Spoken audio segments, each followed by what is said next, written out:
la colaboración de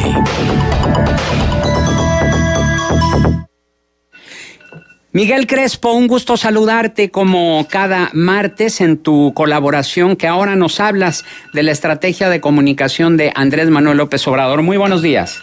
Buenos días, Juan. Buenos días, Marcela. Buenos días a todo el auditorio. Así es, me preguntaba yo esta semana qué tan exitosa está siendo la estrategia de comunicación del actual gobierno federal. Y aunque uno quisiera apresurarse a responder, la realidad es que no es tan fácil construir un juicio rápido. Y es que por una parte hay evidencia contundente de lo que el presidente es y ha sido dictar la agenda informativa. Eso es lo suyo. Lo era mucho tiempo antes de asumir la presidencia y lo es ahora con mucha más razón e intención. No obstante, hay un principio que dice que tu mayor virtud se puede convertir en tu máximo vicio. Me parece que el exceso de exposición del presidente le está empezando a pasar factura. Queda claro que la capacidad de operar del actual gobierno va a un ritmo más lento que las palabras promisorias del mandatario, quien sin embargo insiste en aparecer constantemente como vocero de su propio gobierno. Las llamadas conferencias mañaneras son un excelente instrumento, sí, de colocar la agenda y promover la imagen presidencial se trata. No obstante, entrañan un riesgo. Es necesario recordar que la idea de exponer conserva los dos sentidos. Significa dar a conocer ideas o posturas con respecto a un asunto, pero también quiere decir quedar vulnerable. Aquel que dice públicamente lo que piensa o sabe queda expuesto a los cuestionamientos y críticas de los demás. El riesgo es todavía mayor cuando lo que se exhibe es la falta de conocimiento o dominio sobre un tema.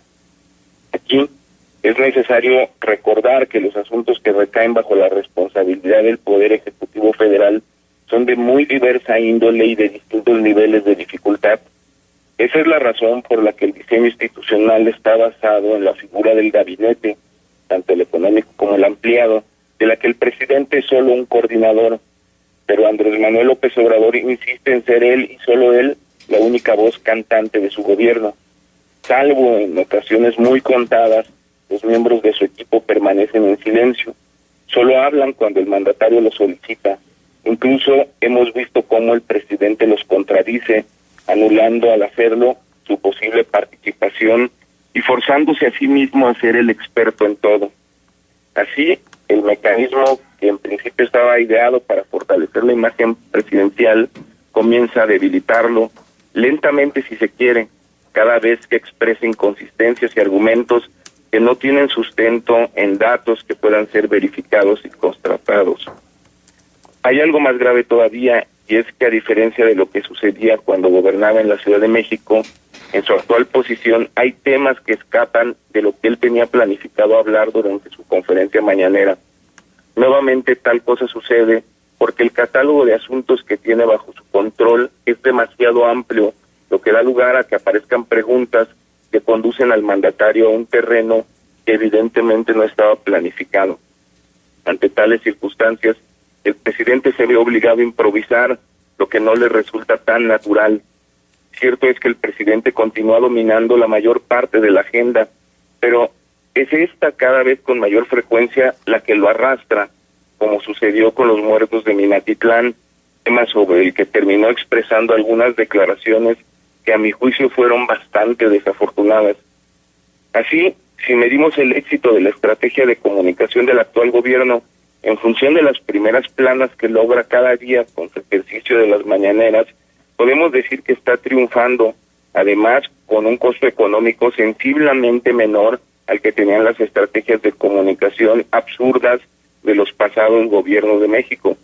Sin embargo, si el propósito era fortalecer de manera perpetua la imagen del presidente, hay señas claras de que la estrategia está comenzando a fallar y que necesitan hacer cambios antes de que sea demasiado tarde. Recordemos que el pez por la boca muere y también el peje lagarto puede encontrar así el fin a su enorme margen de popularidad. Hasta ahí mi comentario. Sin embargo, Miguel, hay algunos analistas en materia de comunicación estratégica que no ven realmente una verdadera política de comunicación con congruencia y con cohesión, porque como bien lo mencionas, bueno, pues un día dice una cosa y el día siguiente dice otra muy diferente. Sus colaboradores dan una declaración, después él viene a desmentirla o viceversa. Él hace una declaración que gente de su equipo dice otra muy distinta. Entonces pareciera que no hay realmente una verdadera estrategia de comunicación congruente y coherente.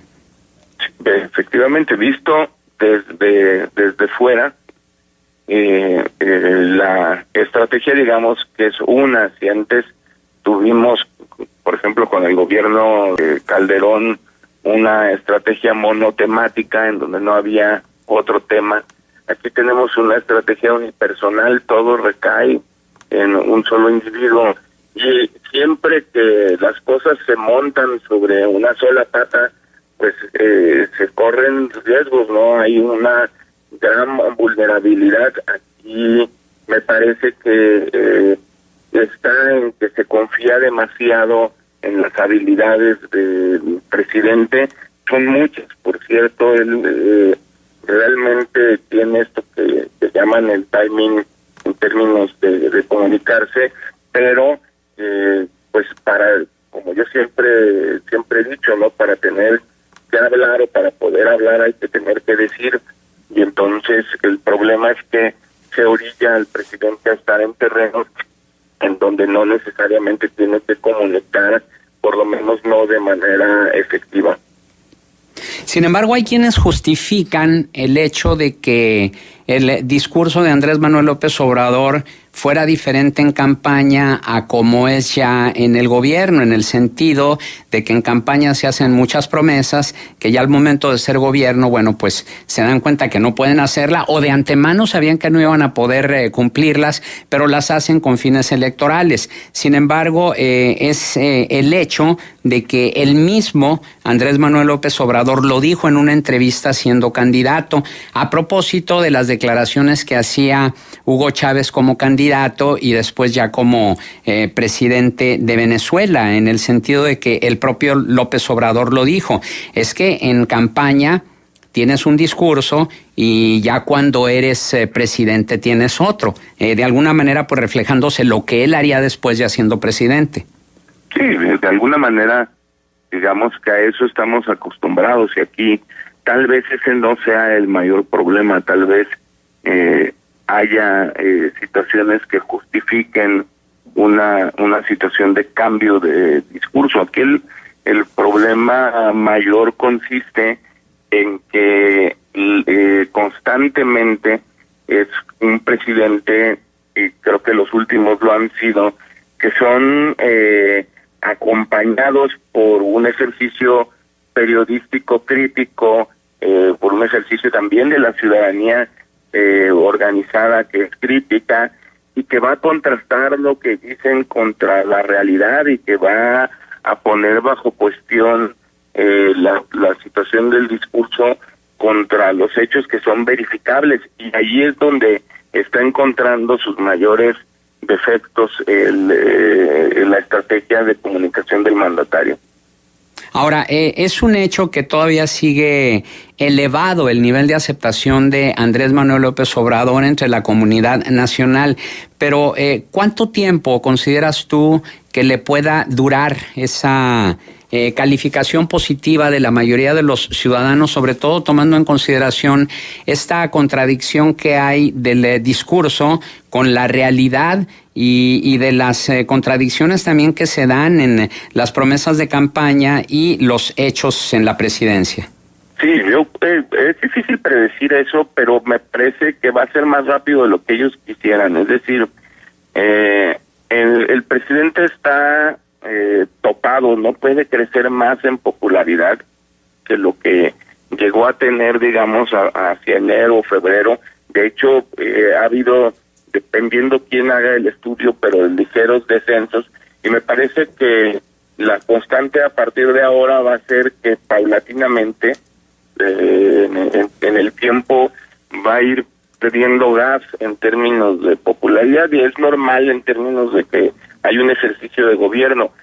Sin embargo, me parece que la esperanza de tanto del presidente como de su equipo era que les durara por más tiempo el efecto, sobre todo pensando de cara a las elecciones del 2021, en donde los cambios que se supone van a ser más profundos se van a forzar. Entonces, me parece que va a ser un buen termómetro lo que ocurra en los procesos electorales de mediados de año, por los márgenes de victoria que realmente puedan obtener, en que digamos que esa es la opinión más efectiva, no tanto lo que dicen las encuestas. Muy bien, Miguel Crespo, ¿algún punto de contacto? Sí, me encuentran en Twitter en @MiguelCrespo70 y en las redes sociales con el nombre completo Miguel Francisco Crespo Alvarado. Gracias.